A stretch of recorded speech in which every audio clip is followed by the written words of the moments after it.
जय जगन्नाथ जय गोमाता मातृशक्ति श्री गो विज्ञान ओडिशा परिवार को आपण मानक स्वागत।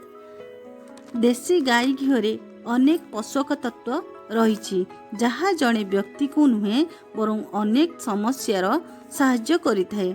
मात्र वर्तमान समय रे देशी गाई घी टिके मिलिबा बड़ कष्टकर। ए सबुर समस्यार समाधान को आखि आगरे रखी घरे किपरि अल्प परिमाण रे देशी गाई घी प्रस्तुत करि परिबा आमर रीता भौणी गोटे वीडियो उपस्थापना करछंती।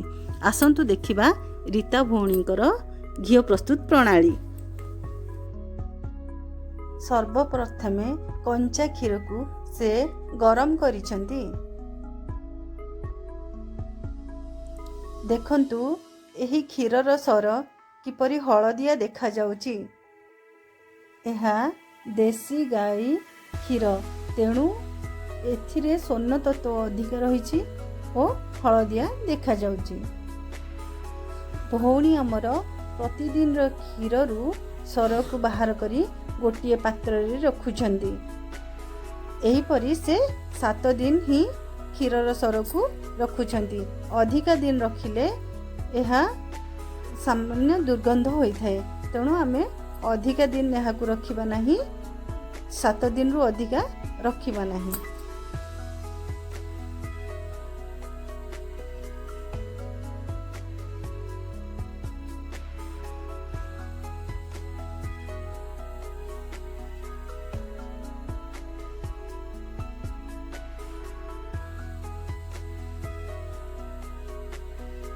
एबे भौणी आमर सररु लहुणी को किपरि अलग करुछंती चरका साहाय्य रे ताहा देखंतु।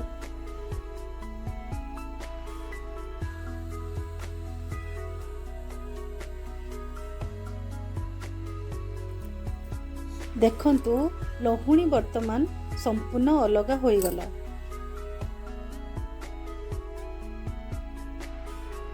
लहुणी को बाहर करी गोटे पात्र रे रखी आमे ताकू गरम करिबा।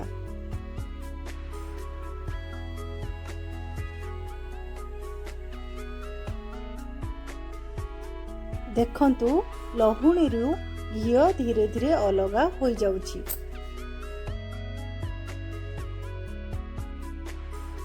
एबे घी संपूर्ण अलग होई गला।